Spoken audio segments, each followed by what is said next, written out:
Hello track lovers, welcome to my channel. What happened when one of the world's most experienced sprinters line up against one of Jamaica's brightest young stars? You get one of the closest finish of the entire Diamond League season.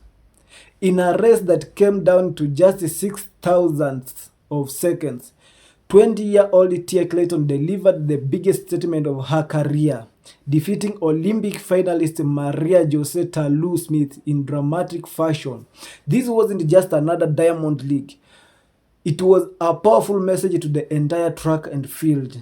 Could Jamaica have found its next sprinting superstar? Let's break it all down. For the women's 100 metres, the final track event of the evening. And there's one good reason why they've left it to last, because in lane 5 is one of the great Polish heroines, Ewa Swoboda, former European indoor champion. Posters everywhere, massive posters of her everywhere across the city of Katowice. She's right in the middle of the 9 athletes as well. They set it up for her. Jenna Prandini, well, she's a great 200-meter runner, has a best of 10.9, the American. Hasn't had a vintage season by her standards. 7th in the London Diamond League before the games, hasn't raced since then. Natasha Morrison of Jamaica, 11-1 this year, but she's a 10.85 athlete. Bas Bitaye of Gambia, she goes in lane 3, semi-finalist in the Olympic Games at 200 metres. Then Tamari Davis, 2nd in Lausanne and 2nd in Monaco just before the game. She's a very consistent racer as the 21-year-old American. Best of 10.8. Yeah, and there is Swoboda. How they love her. Silver medalist at the World Indoors in Glasgow back in March behind Julian Alfred. And that wasn't a bad person to lose to, seeing as Alfred went on to become Olympic champion. Marie-José Talu Smith of the Côte d'Ivoire. I'm sure she races more than anybody on the whole circuit. A prolific racer. 4th in Lausanne, 11.07. Still in good form, the 35-year-old. Daryl Neta of Great Britain. 4th in the Olympic 100, 5th in the 200. So frustrated with those, although she got a silver from the sprint relay. Tia Clayton, 7th in the Olympic Games. The Jamaican silver medalist. Only a youngster, just 20 years old. And Patricia van der Weken of Luxembourg completes the lineup. She's a late addition, I think, because when I travelled here a couple of days ago, I was chatting to a certain Dina Asher-Smith at the airport as we were waiting for our bags. Dina announced yesterday she was pulling out of this meeting. I'm not sure if she's felt a niggle or if she's just not feeling 100%, but Dina flew here to Poland but is not competing tonight.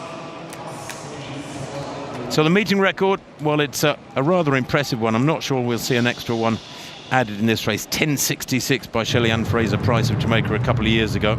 But 3 Olympic finalists go here. And all eyes on Swoboda in lane 5. There she is, real powerhouse. She's a tremendously quick starter. Look for her to probably lead at halfway and then maybe to get run down. Can she stay ahead, though, to send everyone home on a high? With Mondo, of course, 2 more attempts at that world record in the vault to come.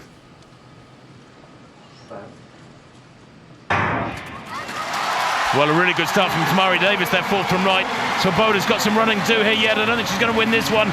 Really good running on the near side too from Tia Clayton.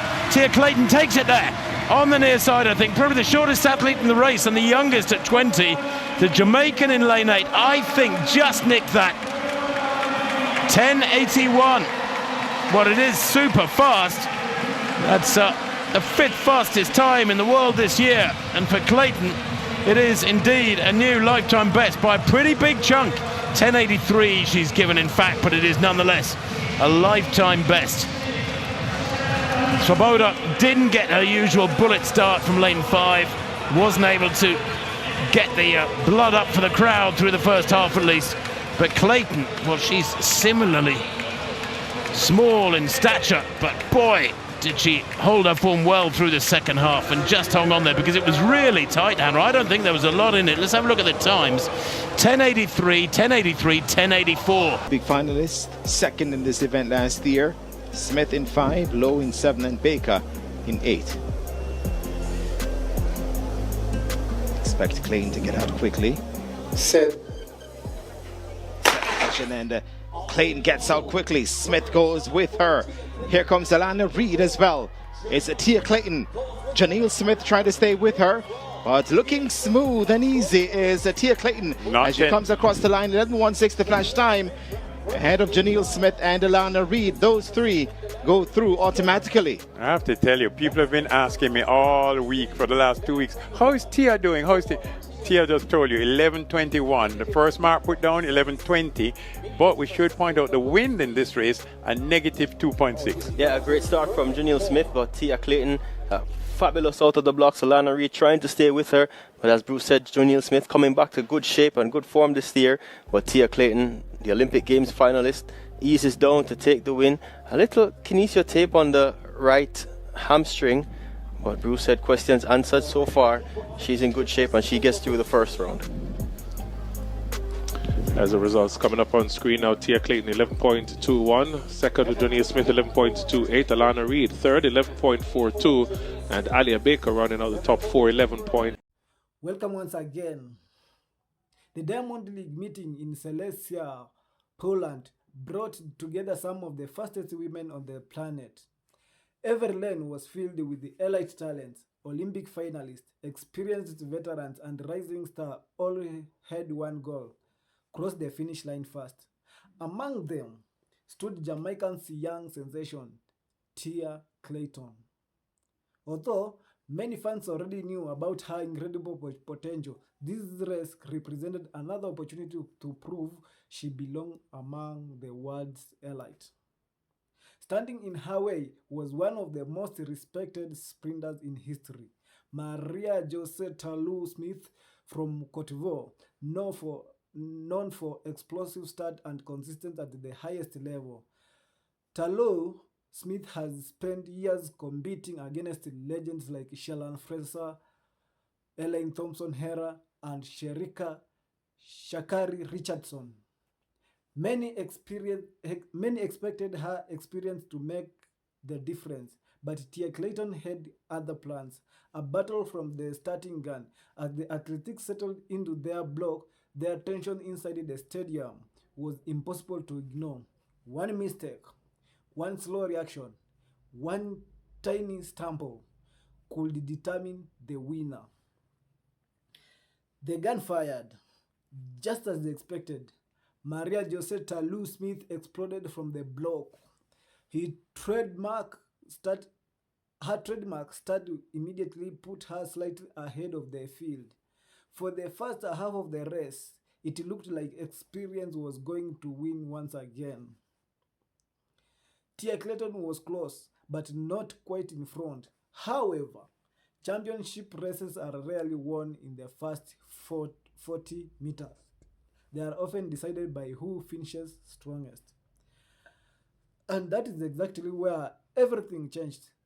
Tia Clayton finds another gear. As the runners entered the final 20 meters, Tia Clayton remains incredibly relaxed. Instead of tightening up under pressure, she continued driving forward with the perfect sprint mechanics. Her stride opened up. Her turnover increased, meter by meter. She began closing the tiny gaps separating her from Talou Smith.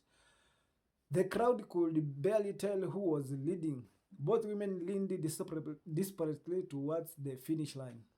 It happened so quickly that even commentators couldn't immediately call the winner. Everyone looked towards the giant screen. The answer would come from a photo finish. Only 0.006 seconds separated them. After several tension moments, the official results finally appeared. First place, Tia Clayton, 10.83 seconds. Second place, Maria Jose Talou Smith, 10.83 seconds. The difference, just 0.00 seconds. That's six thousandths of seconds, a margin so small that it is also almost impossible to see with the human eye. It perfectly demonstrated just how competitive women's sprinting has become. One perfect timed lean, one extra stride, one tiny technical advantage. That was all it took for Tia Clayton to secure one of the biggest victories of her young career. More than just one win, this victory means far more than a simple earning another Diamond League trophy. It showed maturity, confidence, and the ability to perform under enormous pressure.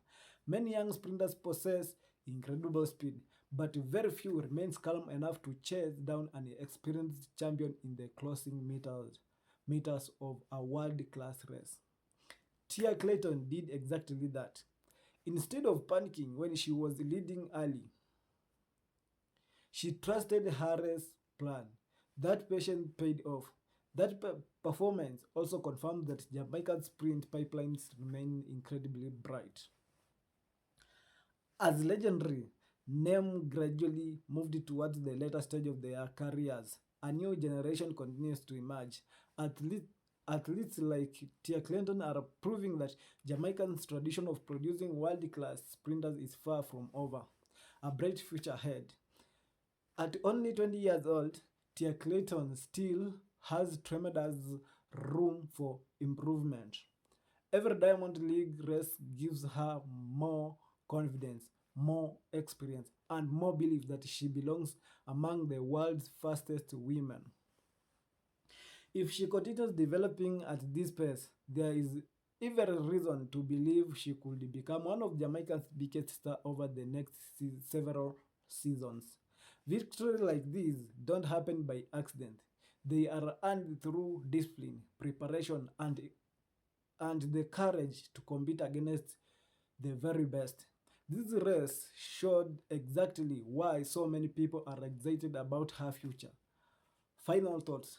Sometimes greatness doesn't announce itself with a huge victory. Sometimes it arrives by just 0.006 seconds. Tia Clayton's thrilling win in Celestia may go down as one of the defining moments of her early careers. She defeated one of the sport's most respected veterans under pressure and showed the composure of a seasoned champion. If this performance is any indication, Jamaica's next sprint superstar may already be here. And the rest of the track world has officially been put on notice. What do you think? Is Tia Clayton ready to become Jamaica's next global sprint icon? Let us know in the comment below. If you enjoyed this video, don't forget to like, subscribe, and turn on notifications so you never miss the latest updates from the world of Jamaica athletics. Thank you for watching, and we will see you in the next video.